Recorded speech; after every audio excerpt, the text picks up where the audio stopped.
Try not to cry, princess, said Private Cole with a big smirk as Lena stood in the center of the training pit, surrounded by 30 male recruits in tan uniforms, all staring, laughing, mocking, as if her very presence was a joke, and the desert sun beat down hot and hard, burning the sweat into her skin. But she didn't blink, didn't flinch, just stood with her arms tight by her sides, because if she spoke, it would come out shaking, and she couldn't afford to be weak again, not after fighting so hard to even get here, not after getting laughed out of a hometown, rejected by her own father, dumped by her fiancé when her knee got injured in pre-training, and told by doctors she'd never run again. But she did run again, and now she was here, in the toughest military combat course in the country, where no woman had ever made it through. And the boys made it clear from day one that they didn't want her there, calling her princess, laughing when she ate, mocking her when she changed, whispering garbage during drills. But Lena stayed silent, stayed focused, biting back every tear and every scream, because she wasn't just fighting them, she was fighting every voice in her head that told her she didn't belong. And now the drill sergeant was calling out names for hand-to-hand sparring. And when he said Davis versus Cole, the laughter got louder, because Cole was 6'3" and built like a truck, and Lena barely came up to his chest. But she stepped forward anyway, tied back. Her hair looked him in the eye, and waited for the whistle.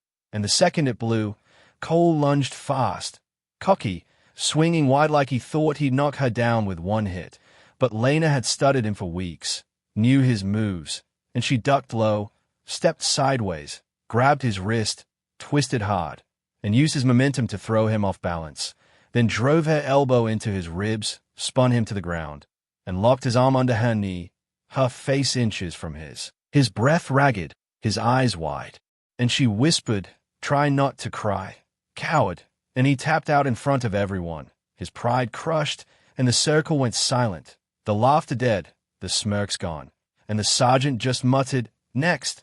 But that day changed everything, because after that, no one called her princess to her face, though the whispering didn't stop, and Cole walked with a limp for 2 days, and she kept training, kept pushing, kept rising higher every week, outshooting the top marksmen, outrunning guys who used to play college ball, holding breath underwater until instructors banged the tank, doing night-land nav with 0 misses.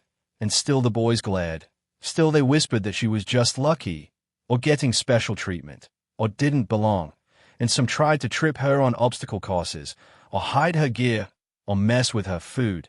But she never reacted, just trained harder, colder, like a ghost with fire behind her eyes.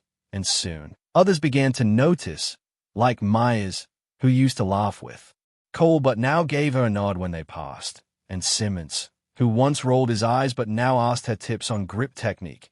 And while Cole stayed bitter, the rest started to change, not into friends, but into quiet believers, though Lena never smiled, never let down her guard, because she knew they'd turn on her in a heartbeat if she failed. And then came the long-range march, 40 miles with gear under desert sun, and halfway through, Simmons passed out from heat exhaustion, and while others kept walking, Lena turned back, threw his arm over her shoulder, and carried him 8 miles to the nearest checkpoint, losing time, blistering her feet, wrecking her knee again, but saving his life. And when the medics took him away, he cried, said she saved him, but she didn't stop, didn't ask for thanks, just went back on the trail and finished the march second to last, but standing tall. And that night at the mess hall, no one sat beside her still, but every eye followed her, and Cole stayed holes into his plate. And then came the desert simulation, live rounds, fake enemy combatants, full combat gear, and 72 hours of 0 sleep. And there were assigned squads, and to everyone's shock, Lena was picked as squad leader, and Cole was under her command. And the moment the exercise began, he started undermining her, ignoring orders, leading the team off course, making sarcastic comments. And when they got ambushed during a nighttime drill, it was because of his bad call. And 2 team members got fake killed in the sim, costing them points. And Lena didn't yell, didn't argue, just documented everything, took over, rerouted the team, and completed the objective without further losses, while Cole stayed behind sulking. At the end of the exercise, When the scores came out, Lena's squad had the second highest rating, and the instructors gave her a private nod. But no awards, no public praise, just the knowledge that she was being watched. And that night she found a note. Under her bunk, "You made your point. You earned this." And she didn't know who wrote it, but she folded it and kept it. And then everything changed again, because during the final week, a real emergency hit. A supply truck caught fire near the base's armory during drills, and panic spread fast. Smoke rising, sirens screaming, and Lena was the first to run toward it. Not away, grabbing fire blankets, yelling at others to clear out, and when the driver was found unconscious behind the wheel, she smashed the window with her elbow, dragged him out, rolled him onto her back, and carried him through the smoke, coughing hard, her throat raw, skin burning.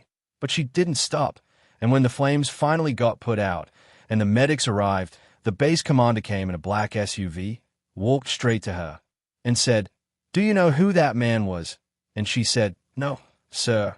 And he replied, "My son." And everyone who heard that stood frozen.